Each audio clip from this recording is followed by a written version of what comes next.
അസ്സലാമു അലൈക്കും വറഹ്മത്തുള്ളാഹി വബറകാതുഹു. പ്രിയപ്പെട്ട മക്കളെ, നമ്മുടെ പരീക്ഷ ഇന്ന് കഴിഞ്ഞിരിക്കുകയാണ്.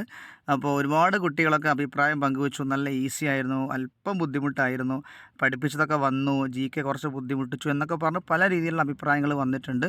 അപ്പോൾ എന്തായാലും ഒറ്റ നോട്ടത്തിൽ നോക്കുമ്പോൾ ഒരു 80% മാർക്ക് അത്യാവശ്യം നന്നായി പഠിച്ച കുട്ടികൾക്ക് സ്കോർ ചെയ്യാൻ പറ്റുന്നതായിട്ട് തന്നെയാണ് മനസ്സിലായിട്ടുള്ളത്. അപ്പോൾ എന്തായാലും ഇന്നത്തെ ആൻസർ കീയിലേക്ക് നമ്മൾ പോവുകയാണ്. അപ്പോൾ എന്തായാലും മനസ്സമാധാനത്തോടുകൂടെ, സന്തോഷത്തോടുകൂടെ, കോൺഫിഡൻസോടുകൂടെ ഇരിക്കുക. റിസൾട്ടൊക്കെ വരട്ടെ. എല്ലാവർക്കും അടുത്ത ഘട്ടത്തിലേക്ക് 80% മാർക്കോടുകൂടെ അടുത്ത ഘട്ടത്തിലേക്ക് പ്രവേശിക്കാൻ കഴിയട്ടെ എന്ന് ആത്മാർത്ഥമായിട്ട് പ്രാർത്ഥിക്കുകയാണ്. അപ്പോൾ എന്ത് തന്നെയായാലും നിങ്ങൾ ഈ ആൻസർ കീ പറയുമ്പോൾ നിങ്ങളുടെ മാർക്ക് എത്ര ഉണ്ടാവും എന്നുള്ളതൊന്ന് ജസ്റ്റ് ഒന്ന് കാൽക്കുലേറ്റ് ചെയ്ത് നോക്കുക. പ്രതീക്ഷയോടെ ഇരിക്കുക. ഇനി അഥവാ മാർക്ക് കുറഞ്ഞു പോയ കുട്ടികളാണെങ്കിലും ഇനി ഒരുപാട് അവസരങ്ങൾ നിങ്ങളെ തേടി വരാനുണ്ട്. അപ്പം ഒരിക്കൽ പിന്നോട്ട് പോയാലും ശക്തമായിട്ട് മുന്നോട്ട് വരാനുള്ള അവസരവും ബുദ്ധിയൊക്കെ നിങ്ങൾക്കുണ്ട്. നന്നായിട്ട് ഉപയോഗപ്പെടുത്തുക. അപ്പോൾ എന്തായാലും കൂടുതലായിട്ടൊന്നും പറയുന്നില്ല. വളരെ റിസ്ക് എടുത്തിട്ടാണ് വീഡിയോ ചെയ്യുന്നത്. ഒരു ചികിത്സയുടെ ആവശ്യത്തിന് വേണ്ടി കോഴിക്കോട് മെഡിക്കൽ കോളേജിൽ വന്നതാണ്. അപ്പോൾ ഒരുപാട് ആൾക്കാർ ആൻസർ കീ ചെയ്തതുകൊണ്ട് ഇല്ലാത്ത സമയം ഉണ്ടാക്കിയിട്ട് വാഹനത്തിൽ ഇരുന്നിട്ട് ചൂട് സഹിച്ചിട്ടാണ് ചെയ്തുകൊണ്ടിരിക്കുന്നത്. അപ്പം അധികമൊന്നും പറയുന്നില്ല, പെട്ടെന്ന് വീഡിയോയിലേക്ക് പോവുകയാണ്.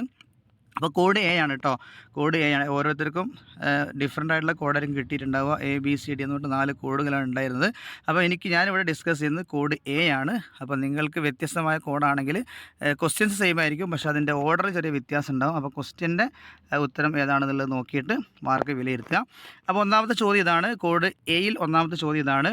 സയ്യിദ് ഷുഹൂർ എന്നറിയപ്പെടുന്ന മാസം ഏതാണ്? എല്ലാവർക്കും അറിയാം, റമദാനാണ്. വളരെ എളുപ്പമുള്ള ചോദ്യമാണ്.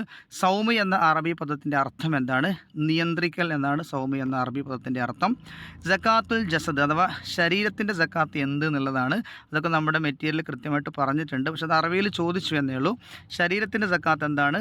നോമ്പാണ്. ഈത്തപ്പഴത്തിൽ അടങ്ങിയിരിക്കുന്ന മൂലകം, അവിടെ മൂലകം എന്ന് പറഞ്ഞ് ചോദിച്ചത് കൊണ്ട് ചോദ്യത്തിൽ ചെറിയൊരു തെറ്റുണ്ട്. ഫ്രക്ടോസ് ഒരു മൂലകമല്ല. അപ്പം മൂലകം എന്ന് പറഞ്ഞ് ചോദിച്ചത് കൊണ്ട് ചെറിയൊരു കൺഫ്യൂഷൻ കുട്ടികൾക്ക് വരാം. അവിടെ ഓക്സിജനും കാർബണുമായിട്ട് അവിടെ ക്ലോറിനുമാണ് മൂലകമായിട്ട് വരുന്നത്. അപ്പോൾ അവിടെ മൂലകം എന്നത് പരിഗണിച്ചിട്ട് ഫ്രക്ടോസ് ഒഴിവാക്കി കഴിഞ്ഞാൽ ഒരുപക്ഷെ തെറ്റുത്തരത്തിലേക്ക് പോകാൻ സാധ്യതയുണ്ട്. ഇനി പഠിപ്പിച്ചത് ഫ്രക്ടോസ് ആയതുകൊണ്ട് ബാക്കിയൊന്നും ചിന്തിക്കാതെ ഫ്രക്ടോസ് കൊടുത്താൽ ഉത്തരം കറക്റ്റ് ആവാനും സാധ്യതയുണ്ട്. എന്തായാലും കൺഫ്യൂസിങ് ആയിട്ടുള്ളൊരു ക്വസ്റ്റ്യൻ ആയിരുന്നു. ആ ചോദ്യം അവിടെ ഒന്നുകൂടെ വ്യക്തമായിട്ട് ചോദിക്കേണ്ടതായിരുന്നു. എന്തായാലും ഫ്രക്ടോസാണ് ഉത്തരം വരുന്നത്. ഇനി വാജിബായ നോമ്പുകൾ എത്ര വിധം എന്ന് ചോദിച്ചാൽ അത് ആൻസർ C ആണ്. 6 വിധമാണ്. ശരീരത്തിന് ഉണർവുണ്ടാകുന്ന പാനീയം A ആണ്, ശുദ്ധജലം. അതൊക്കെ നമ്മൾ കൃത്യമായിട്ട് പറഞ്ഞിട്ടുണ്ട്, കൃത്യമായി നമ്മുടെ മെറ്റീരിയൽ തന്നിട്ടുമുണ്ട്. നോമ്പുകാരൻ രുചി നോക്കാൻ ഭക്ഷണ സാധനങ്ങൾ വായിൽ വെക്കുന്നതിൻ്റെ വിധി എന്ത് എന്നുള്ളതായിരുന്നു 7ാമത്തെ ചോദ്യം. ഉത്തരം എന്താണ്? C, കറാഹത്താണ്. ഓപ്ഷൻ C, കറാഹത്ത് എന്നതാണ് അതിൻ്റെ ഉത്തരമായിട്ട് വരുന്നത്. ഇനി 8ാമത്തെ ചോദ്യം ഇതാണ്. നഹ്നു അഹഖു ബി മൂസ മിൻകും എന്ന് പറഞ്ഞത് ആരാണ് എന്നുള്ളതാണ്. അത് മുഹമ്മദ് നബി സല്ലല്ലാഹു അലൈഹി വസല്ലമയാണ്. മൂസാ നബിയോട് നിങ്ങളെക്കാൾ ഞങ്ങളാണ് ബന്ധപ്പെട്ടത് എന്ന് പറഞ്ഞത് നബി സല്ലല്ലാഹു അലൈഹി വസല്ലമ തങ്ങളാണ്. ഇനി 9ാമത്തെ ചോദ്യം. ഒരു മുദ്ദ് ഫിദിയ നൽകേണ്ടവൻ അത് എത്ര പേർക്ക് നൽകാം എന്നുള്ളതാണ്. ആകെ ഒരു മുദ്ദാണ് നൽകാനുള്ളതെങ്കിൽ അത് ഒരാൾക്ക് മാത്രമേ നൽകാൻ പാടുള്ളൂ, അത് ഒന്നിലധികം ആളുകൾക്ക് നൽകാൻ പാടില്ല. അപ്പോൾ ഓപ്ഷൻ A, ഒരാൾക്ക് മാത്രം എന്നുള്ളതാണ് അതിൻ്റെ ഉത്തരമായിട്ട് വരിക. ഇനി 10ാമത്തെ ചോദ്യം. നോമ്പ് മുറിയുന്ന കാര്യം ഏത് എന്നുള്ളതാണ്. സോപ്പ് ഉപയോഗിച്ച് കുളിക്കുക. Option B, മനഃപൂർവ്വമുള്ള ലഹരിബാധ. കണ്ണിൽ മരുന്നുറ്റിക്കുക. ഉമിനീർ ഇറക്കുക. നമുക്കറിയാലോ, സോപ്പ് ഉപയോഗിച്ച് നമ്മൾ കുളിക്കാറുണ്ട്, നോമ്പ് മുറിയാറില്ല. കണ്ണിൽ മരുന്നുറ്റിച്ചാൽ ചിലപ്പോൾ കൺഫ്യൂഷൻ വരാം, പക്ഷെ നമ്മൾ കൃത്യമായിട്ട് അത് പറഞ്ഞിട്ടുണ്ട്. കണ്ണിൽ മരുന്നുറ്റിച്ചാൽ നോമ്പ് മുറിയില്ല എന്നുള്ളത് ക്ലാസ്സിലും മെറ്റീരിയലും തന്നിട്ടുണ്ട്. ഉമിനീർ ഇറക്കിയാൽ നോമ്പ് മുറിയില്ല. അപ്പം മനഃപൂർവ്വമുള്ള ലഹരിബാധയാണ് നോമ്പ് മുറിയുന്ന കാര്യമായിട്ട് അതിൽ വരുന്നത്. ഇനി 11 നോമ്പിൻ്റെ സുന്നത്ത് ഏതെന്നുള്ളതാണ്. നോമ്പിൻ്റെ സുന്നത്ത് അത്താഴ ശേഷം നീയത്തിനെ പുതുക്കുക എന്നുള്ളതാണ് നോമ്പിൻ്റെ സുന്നത്തായിട്ട് തന്നിരിക്കുന്ന ഓപ്ഷനിൽ വരുന്നത്. 12ാമത്തെ ചോദ്യം. പരിശുദ്ധ റമളാൻ്റെ അലങ്കാര ആഭരണമാണ് എന്ന് പറയുന്നത് എന്താണെന്നുള്ളതാണ്. തറാവീഹാണ് പരിശുദ്ധ റമളാൻ്റെ അലങ്കാര ആഭരണം. അപ്പോൾ ഇതൊക്കെ നമ്മൾ പറഞ്ഞ ക്ലാസ്സിലുണ്ട്, മെറ്റീരിയലിലുണ്ട്. നന്നായിട്ട് പഠിച്ച കുട്ടികൾക്ക് അതിൻ്റെ എല്ലാം ഉത്തരം കിട്ടും. ഇനി തറാവീഹിന് ആ പേര് വരാൻ കാരണം എന്താണ്? 4 റക്അത്ത് കഴിഞ്ഞ ശേഷം വിശ്രമിക്കുന്നത് കൊണ്ടാണ്. 3 റക്അത്ത് വിത്ർ നിസ്കരിക്കുമ്പോൾ 2ാം റക്അത്തിൽ ഓതൽ സുന്നത്തായ സൂറത്ത്. ഓരോ റക്അത്തിലും എന്താണ് ഓതേണ്ടതെന്നുള്ളത് കൃത്യമായിട്ട് പറഞ്ഞിട്ടുണ്ടായിരുന്നു. അപ്പോൾ 2ാം റക്അത്തിലാണെങ്കിൽ സൂറത്തുൽ കാഫിറൂനെയാണ് ഓതേണ്ടത്. Option C.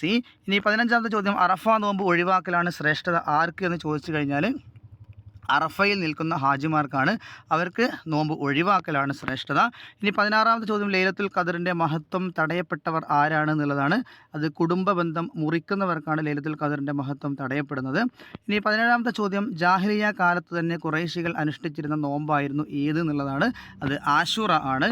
അത് 18ാമത്തെ ചോദ്യം, ശേഷിയുള്ളവൻ്റെ ഔദാര്യമല്ല പാവപ്പെട്ടവരുടെ അവകാശമാണ് എന്ത് എന്ന് ചോദിച്ചാൽ സക്കാത്താണ് അതിൻ്റെ ഉത്തരം. മുഹമ്മദ് നബി സല്ലല്ലാഹു അലൈഹി വസല്ലമയുടെ സമുദായത്തിന് മാത്രം അള്ളാഹു നൽകിയത് എന്ത് എന്ന് ചോദിച്ചു കഴിഞ്ഞാൽ ലൈലത്തുൽ ഖദർ എന്നാണ് അതിൻ്റെ ഉത്തരമായിട്ട് വരുന്നത്. ഇനി അടുത്ത ചോദ്യം, ബറാഅത്ത് ദിനം എന്നാണ് എന്ന് ചോദിച്ചു കഴിഞ്ഞാൽ ബറാഅത്ത് ദിനം നമുക്ക് എല്ലാവർക്കും അറിയാം, ഷഅബാൻ 15 ബറാഅത്ത് ദിനം എന്ന് പറയുന്നത്. ഇനി 21ാമത്തെ ചോദ്യം, വിശ്വാസം ഉറച്ചിട്ടില്ലാത്ത പുതുമുസ്ലിങ്ങൾക്ക് പറയുന്ന പേര് എന്ത് എന്നുള്ളതാണ്. വിശ്വാസം ഉറച്ചിട്ടില്ലാത്ത പുതുമുസ്ലിങ്ങൾക്ക് പറയുന്ന പേരാണ് മുഅല്ലഫത്തുൽ ഖുലൂബ് എന്നുള്ളതാണ്. സക്കാത്തിൻ്റെ അവകാശികളുമായി ബന്ധപ്പെട്ട് എണ്ണപ്പെട്ടതിൽ മുഅല്ലഫത്തുൽ ഖുലൂബ് ഉണ്ട്. അപ്പം വിശ്വാസം ഉറച്ചിട്ടില്ലാത്ത പുതുമുസ്ലിങ്ങൾക്ക് പറയുന്ന പേരാണ് മുഅല്ലഫത്തുൽ ഖുലൂബ്. ഇനി സുന്നത്ത് നിസ്കാരങ്ങളിൽ ഏറ്റവും ശ്രേഷ്ഠമായത് ഏതാണ്? പെരുന്നാൾ നിസ്കാരമാണ്. അത്താഴം കഴിച്ചുകൊണ്ടിരിക്കെ സുബഹി ബാങ്ക് കേട്ടാൽ എന്ത് ചെയ്യണം? അവിടെ അത്താഴം എന്നാണുള്ളത്. നമ്മൾ ഈ ക്വസ്റ്റ്യൻ പേപ്പർ അങ്ങനെ തന്നെ സ്കാൻ ചെയ്തതാണ്. അത്താഴം കഴിച്ചുകൊണ്ടിരിക്കെ സുബഹി ബാങ്ക് കേട്ടാൽ ചെയ്യേണ്ടത് ഉടൻ വായിലുള്ളത് തുപ്പിക്കളയുക എന്നുള്ളതാണ്. പെരുന്നാൾ നിസ്കാരത്തിൽ 1-ാം റക്അത്തിൽ നൃത്തത്തിൽ തസ്ബീഹുകൾ സുന്നത്തുള്ളത് എത്ര തവണയാണെന്ന് ചോദിച്ചാൽ 6 അവിടെ പ്രത്യേകം ശ്രദ്ധിക്കേണ്ടത് തക്ബീറുകൾ 7 തവണയാണ്, പക്ഷേ തസ്ബീഹുകൾ വരുന്നത് എത്രയാണ്? 6 തവണയാണ്. ഈ 2 തക്ബീറുകൾക്കിടയിലുമാണ് തസ്ബീഹ് വരുന്നത്. അതുകൊണ്ട് തസ്ബീഹുകൾ എത്ര എന്ന് ചോദിച്ചാൽ 6 എന്നാണ് ഉത്തരം വരുന്നത്. യാത്രക്കാരന് നോമ്പ് മുറിക്കണമെങ്കിൽ എന്ത് ചെയ്യണം എന്നുള്ളതാണ്. അത് യാത്ര സുബഹിക്ക് മുമ്പ് തുടങ്ങണം എന്നുള്ളതാണ് അതിൻ്റെ ഉത്തരമായിട്ട് വരുന്നത്. അപ്പോൾ ഇത്രയും കാര്യങ്ങളാണ് നമ്മുടെ പാർട്ട് എയിൽ നമ്മുടെ റമളാൻ നോമ്പുകളും എന്ന് പറയുന്ന പുസ്തകത്തെ അടിസ്ഥാനപ്പെടുത്തിയുള്ള 25 ചോദ്യങ്ങൾ എന്ന് പറയുന്നത്. ഇത് നമ്മൾ എന്ത് ചെയ്യാണ്, അടുത്ത പാർട്ട് ബിയിലേക്ക് പോവുകയാണ്. 1 മുതൽ 5 വരെയുള്ള മദ്രസ പാഠപുസ്തകങ്ങളെ അടിസ്ഥാനപ്പെടുത്തിയുള്ള ചോദ്യങ്ങളാണ്. അത് നോക്കാം. നാം മറ്റൊരാൾക്ക് നൽകുന്ന നല്ല സമ്മാനം ഏതാണ്? അത് സലാം പറയലാണ്. നാം മറ്റൊരാൾക്ക് നൽകുന്ന നല്ല സമ്മാനമാണ് സലാം പറയൽ എന്ന് പറയുന്നത്. ഇനി പിശാച് ഓടി രക്ഷപ്പെടും ഏത് വീട്ടിൽ നിന്നാണെന്ന് ചോദിച്ചാൽ അൽ ബഖറ ഓതുന്ന വീട്ടിൽ നിന്നാണ്. അൽ ബഖറ ഓതുന്ന വീട്ടിൽ നിന്നാണ് പിശാച് ഓടി രക്ഷപ്പെടുന്നത്. സ്ത്രീകളിൽ നിന്നും ആദ്യമായി ഇസ്ലാം സ്വീകരിച്ചത് ആരാണെന്ന് ചോദിച്ചാൽ ഖദീജ റളിയല്ലാഹു അൻഹയാണ്. ആരാണ് അഹ്ലു സുന്നത്തി വൽ ജമാഅ എന്ന് ചോദിച്ചാൽ നബി സല്ലല്ലാഹു അലൈഹി വസല്ലമയുടെ ചര്യയും സ്വഹാബത്തിൻ്റെ മാതൃകയും പിൻപറ്റിയവർ എന്നുള്ള ഓപ്ഷൻ എ ആണ് കറക്റ്റ് ഉത്തരം. ശത്രുമർദ്ദനം ശക്തമായപ്പോൾ നബി സല്ലല്ലാഹു അലൈഹി വസല്ലമ ത്വായിഫിലേക്ക് യാത്ര തിരിച്ചപ്പോൾ കൂടെ ഉണ്ടായിരുന്നത് ആരും? സെയ്ദ് ബിൻ ഹാരിസ റളിയല്ലാഹു അൻഹു ആണ്. നബി സല്ലല്ലാഹു അലൈഹി വസല്ലമയുടെ വളർത്തുപുത്രൻ കൂടിയാണ് സെയ്ദ് ബിൻ ഹാരിസ റളിയല്ലാഹു അൻഹു. വഴിതെറ്റിയവരെ അള്ളാഹുവിൻ്റെ മാർഗ്ഗത്തിലേക്ക് ക്ഷണിക്കുന്നതിന് ഡേഷ് എന്ന് പറയുന്നു. എന്താണ്? ദഅവത്ത് എന്നാണ് പറയാം. സ്വഹാബാക്കളുടെ ഹിജ്റ തുടങ്ങിയത് എപ്പോഴാണ്? നുബുവത്തിൻ്റെ 13-ാം വർഷം ദുൽഹിജ്ജ മാസത്തിലാണ് സ്വഹാബാക്കളുടെ ഹിജ്റ ആരംഭിക്കുന്നത് അബ്സീനിയയിലേക്ക് അല്ലെങ്കിൽ എത്യോപ്യയിലേക്ക്. വലതുകാലിൻ്റെ തള്ളവിരലിൽ മുറിവുണ്ടായി വെള്ളം ഉപയോഗിക്കാൻ സാധ്യമാകാതെ വന്നാൽ തയമ്മും ചെയ്യുമ്പോൾ തടവേണ്ടത് എവിടെയാണ്? മുഖവും 2 കൈകളുമാണ്. നമുക്കറിയാം തയമ്മുമിൻ്റെ അവയവങ്ങൾ മുഖവും 2 കൈകളുമാണ് എന്നുള്ളത്. ഇനി രോഗിയെ സന്ദർശിക്കുമ്പോൾ പറയേണ്ട ആശ്വാസവചനം, അത് നമ്മൾ നബി സല്ലല്ലാഹു അലൈഹി വസല്ലമ രോഗിയെ സന്ദർശിക്കുമ്പോൾ എന്താണ് പറഞ്ഞത് എന്ന് പറഞ്ഞാണ് പഠിപ്പിച്ചത്. എന്നാലും അതൊന്ന് ഇൻഡയറക്റ്റായിട്ട് ചോദിച്ചതാണ്. കൃത്യമായിട്ട് പഠിച്ച കുട്ടികൾക്ക് എന്തായാലും അറിയാം. ലാ ബഅസ തുഹൂർ ഇൻഷാ അല്ലാഹ് എന്നാണ് അതിൻ്റെ ഉത്തരമായിട്ട് വരുന്നത്. ഇനി അമ്മ യതസാഅലൂൻ ഇതിലുള്ള മദ്ദിൻ്റെ പേരെന്താണെന്നുള്ളതാണ് നമ്മൾ പറഞ്ഞിട്ടുണ്ട്. ഒരേ വാക്കിൽ തന്നെ ഒരേ പദത്തിൽ തന്നെ മദ്ദക്ഷരവും ശേഷം ഹംസയും വന്നു കഴിഞ്ഞാൽ അതിനാണ് മദ് മുത്തസിൽ എന്ന് പറയാം. അപ്പോൾ ഇവിടെ ഉത്തരം ഡി ആണ്, മദ് മുത്തസിൽ. 5 ഒട്ടകത്തിന് എന്ത് സക്കാത്ത് കൊടുക്കണമെന്ന് ചോദിച്ചാൽ ഒരു ആടിനെയാണ് കൊടുക്കേണ്ടത്. ഉഹദ് യുദ്ധത്തിൽ മുസ്ലിം പക്ഷത്ത് പതാക വഹിച്ചത് ആരാണെന്ന് ചോദിച്ചാൽ മുസ്അബ് ബിൻ ഉമൈർ റളിയല്ലാഹു അൻഹു ആണ്, ഓപ്ഷൻ ബി. 13ാമത്തെ ചോദ്യം, അഷ്ഹുറുൽ ഹിജ്റ വർഷ കലണ്ടർ പ്രകാരം 5ാമത്തെ മാസം ഏതാണ്? അത് ജുമാദുൽ ഊലയാണ് 5ാമത്തെ മാസം. മാസങ്ങൾ ഇങ്ങനെ മുഹറം സഫർ എന്ന് പറഞ്ഞിങ്ങനെ എണ്ണി നോക്കിയാൽ തന്നെ നമുക്ക് കിട്ടാവുന്നതാണ്. ഇനി സ്വാദ് സൂറത്തിലെ 23-ാം ആയത്തിൽ ചെയ്യേണ്ട സുജൂദ് ഏതാണെന്ന് ചോദിച്ചാൽ ഷുക്റിൻ്റെ സുജൂദാണ്. അത് പ്രത്യേകം ചോദിച്ചിട്ടുണ്ട്. ഷുക്റിൻ്റെ സുജൂദ് ആയതുകൊണ്ട് പൊതുവെ തിലാവത്തിൻ്റെ സുജൂദാണ് നമ്മൾ ഓതുമ്പോൾ ഉണ്ടാവാറ്. പക്ഷേ സ്വാദ് സൂറത്തിലെ 23-ാം ആയത്തിൽ ചെയ്യേണ്ടത് ഷുക്റിൻ്റെ സുജൂദാണ്. ഏറ്റവും ശ്രേഷ്ഠമായ നിസ്കാരം ഏതാണ്? ജുമുഅ നിസ്കാരമാണ്. അപ്പോൾ ഇനി നമ്മൾ 3ാമത്തെ ഭാഗത്തേക്ക് കിടക്കുകയാണ്, സമസ്ത പൊതുവിജ്ഞാനം എന്ന് പറയുന്ന ഭാഗത്തേക്ക്. നോക്കാം. മണ്ണിരയുടെ ആഹാരം ഏതാണ്? ജൈവാംശമുള്ള മണ്ണ്, ഓപ്ഷൻ ഡി ജൈവാംശമുള്ള മണ്ണാണ് ഉത്തരം. തുരങ്കങ്ങൾ നിർമ്മിച്ചു അതിലൂടെ ഭൂഗർഭ ജലത്തെ പുറത്തേക്ക് കൊണ്ടുവരുന്ന സംവിധാനമാണ് ഏത് എന്ന് ചോദിച്ചാൽ സുരംഗയാണ്. സുരംഗ കിണറുകളൊക്കെ നിങ്ങൾ ഒരുപക്ഷെ പഠിച്ചിട്ടുണ്ടാവും സ്കൂളുകളിലൊക്കെ. അപ്പോൾ തുരങ്കങ്ങൾ നിർമ്മിച്ചു അതിലൂടെ ഭൂഗർഭ ജലത്തെ പുറത്തേക്ക് കൊണ്ടുവരുന്ന സംവിധാനമാണ് സുരംഗ. കേരളത്തിൻ്റെ ഔദ്യോഗിക ശലഭം ഏതാണ്? ബുദ്ധമയൂരിയാണ് കേരളത്തിൻ്റെ ഔദ്യോഗിക ശലഭം. നീലക്കുറിഞ്ഞി പൂവ് വിരിഞ്ഞു കഴിഞ്ഞാൽ എത്ര കാലമാണ് വാടാതെ നിൽക്കുക എന്ന് ചോദിച്ചാൽ 3 മാസമാണ്. 12 വർഷം കൂടുമ്പോഴാണ് നീലക്കുറിഞ്ഞി പൂക്കുക. 3 മാസമാണ് അത് വാടാതെ നിൽക്കുക. കേരളത്തിലെ ഏക ഗോത്രവർഗ പഞ്ചായത്ത് ഇടമലക്കുടിയാണ്. പാലക്കാടിലെ ഇടമലക്കുടിയാണ് കേരളത്തിലെ ഏക ഗോത്രവർഗ പഞ്ചായത്ത്. സയ്യിദ് ഹൈദരലി ശിഹാബ് തങ്ങൾ വഫാത്താകുമ്പോൾ സമസ്ത മുഷാവറിൽ വഹിച്ചിരുന്ന സ്ഥാനം വൈസ് പ്രസിഡന്റ് എന്നുള്ളതാണ്. ഏറ്റവും കൂടുതൽ കാലം സമസ്ത കേരള ജമിയത്തുൽ ഉലമയുടെ പ്രസിഡന്റ് പദവി അലങ്കരിച്ചത് കണ്യത്ത് അഹമ്മദ് മുസ്ലിയാറാണ്. നമ്മുടെ മോഡൽ പരീക്ഷയിലൊക്കെ ഇതേ ചോദ്യം ഇങ്ങനെ തന്നെ വന്നിട്ടുണ്ടായിരുന്നു. കുരുന്നുകൾ മാസിക പ്രസിദ്ധീകരിക്കുന്ന സമസ്തയുടെ പോഷക ഘടകം SKJMMCC ആണ്.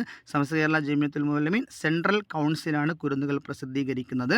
സമസ്ത കേരള ഇസ്ലാം മത വിദ്യാഭ്യാസ ബോർഡ് രൂപീകരിച്ച വർഷം ഏതാണെന്ന് ചോദിച്ചാൽ 1951.